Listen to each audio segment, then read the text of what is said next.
Now let's look on question number 13, in which we have asked about normalization technique. So we will look about four important normalization methods. Let's quickly break each down simply. First is minimum maximum normalization. In minimum maximum normalization, we scales our data between 0 and 1. Super useful when we want everything in a fixed range, especially for neural networks.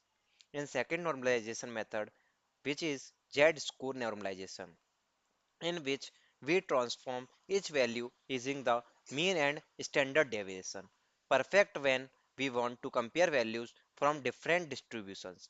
Third is Z-score using mean absolute deviation. Similar idea like our second method, but instead of standard deviation, we use mean absolute deviation or MAD, which makes this method more robust to outliers. Fourth, our method is decimal scaling.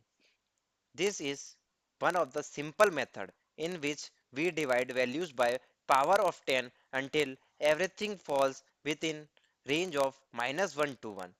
No, this method not used much today, but it's a classic method. So this is all about our question number 13. Now guys, let's look to question number 14.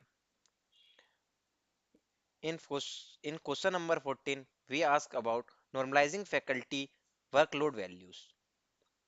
For question number 14, we applied the normalization technique to sample workload values like 200, 300, 400, 600, and 1000.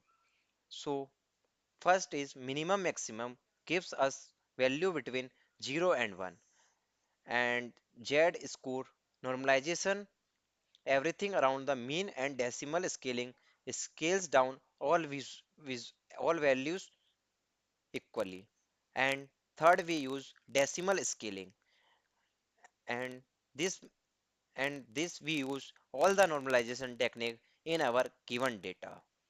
We need to choose the right methods depend on whether our algorithm prefers a bounded range or a standardized values. You can see in our slide and understand it. So this is all about the question number 14. Now guys, let's look about question number 15.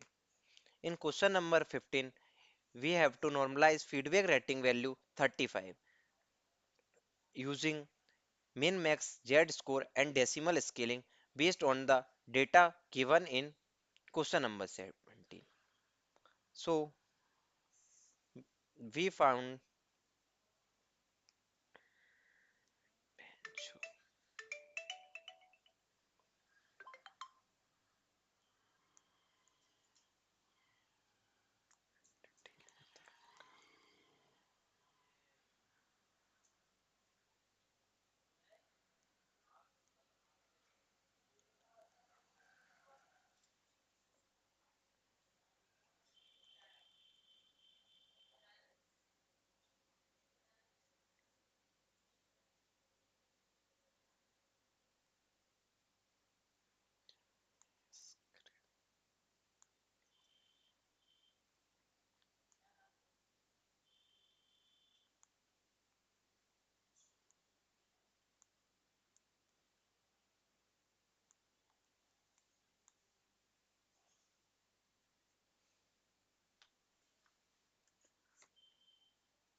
so like so guys, let's look to our question number 15, in which we are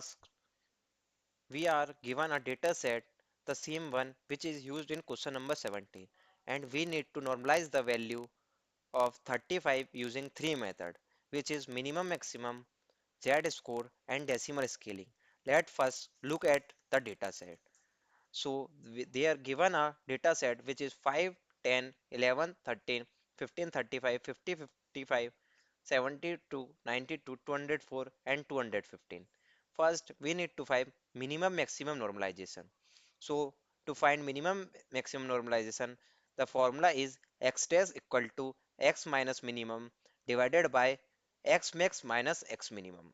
So, here is minimum value is 5, maximum value is 215, and range is 210. So, x equal to 35, and after putting all the values in the formula we get normalized value of 0.1429. So this is our minimum maximum normalization. In second we find z score normalization. We are given the standard deviation sigma equal to 12.94. We calculate the mean of the data set. Now apply the formula z equal to x minus mu divided by standard deviation or sigma.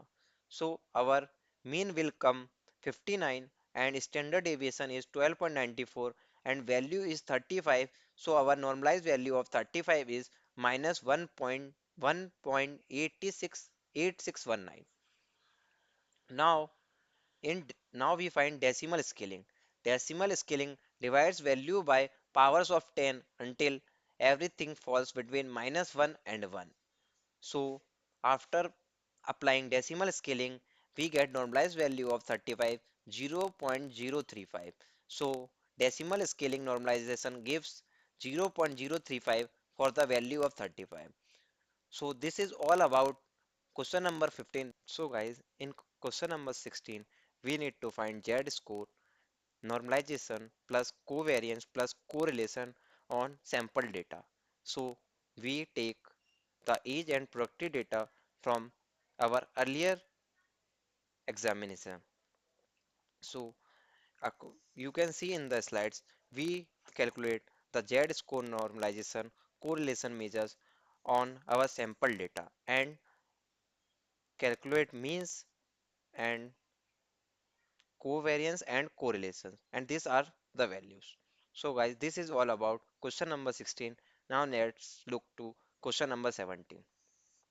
So question number 17, we take the 12 student evaluation scores and group them using three different techniques, and our data set again is again the same which we used in question number 14.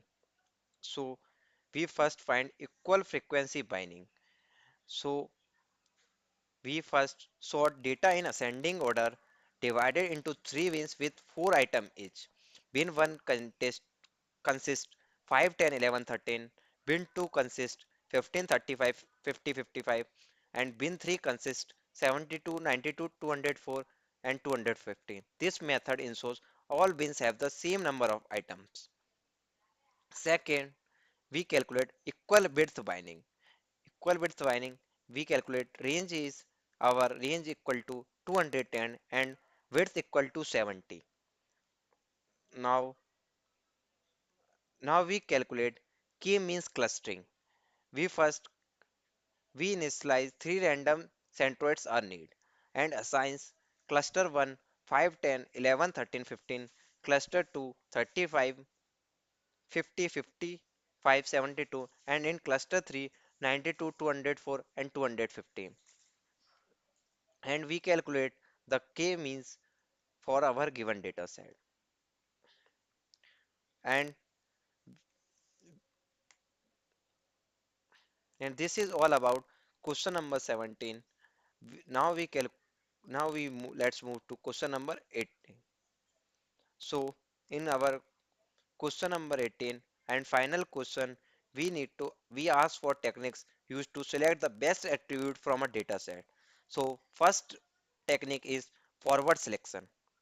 In this technique, we start with no features and add one feature at a time, and each time choose the feature that improves model performance the most and stop when accuracy no longer improves. This is a bottom up method. Second is backward elimination. Start In this technique, we start with all features, remove the least useful feature first, continue removing until performance drops. This is top down method. Third is hybrid method. In this is combination of both methods we studied earlier. In this, we add a feature like forward selection, then check if any feature became useless, we remove it. And for this process we repeat again and again. This gives a balance between speed and accuracy.